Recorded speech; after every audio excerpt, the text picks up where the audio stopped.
If OneNote is giving you a sign-in error, don't worry. In this video, I'm going to show you a quick fix that usually solves the problem by removing the saved credentials that may be causing the login issue. This is a simple method, it's safe, and it often works when OneNote keeps refusing to sign in even though your Microsoft account details are correct. If this video helps you out, please hit the like button and subscribe for more quick tech fixes like this. Alright, let's jump in.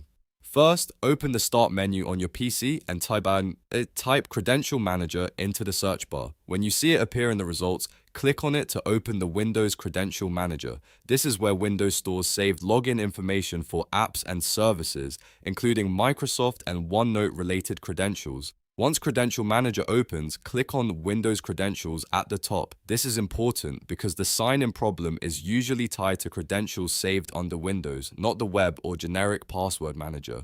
Now scroll down until you find the generic credentials section. In this area, look carefully for any entries that contain Microsoft Office 16, Microsoft Account User, or OneDrive cached credential. These entries can sometimes become outdated or corrupted, and that can cause OneNote to get stuck on sign-in errors. When you find one of these entries, click the small drop-down arrow next to it so the details expand, then click Remove. If you see more than one matching entry, remove each one that matches those names. Take your time here and make sure you only remove the Microsoft-related entries we mentioned, since those are the ones most likely causing the issue. After you've removed the credentials, restart your PC. This step matters because it clears the old session data and gives Windows a fresh chance to rebuild the login connection correctly. Once your computer has restarted, open OneNote again and try signing in with your Microsoft account one more time. In many cases, OneNote will now sign in normally without showing the same error. If it still gives you trouble, double check that your internet connection is stable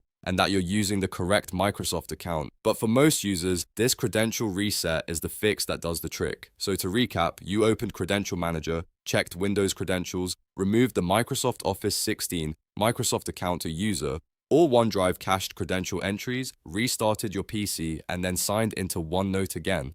That's the full fix. If this helped, please like the video, subscribe for more helpful tutorials, and I'll see you in the next one.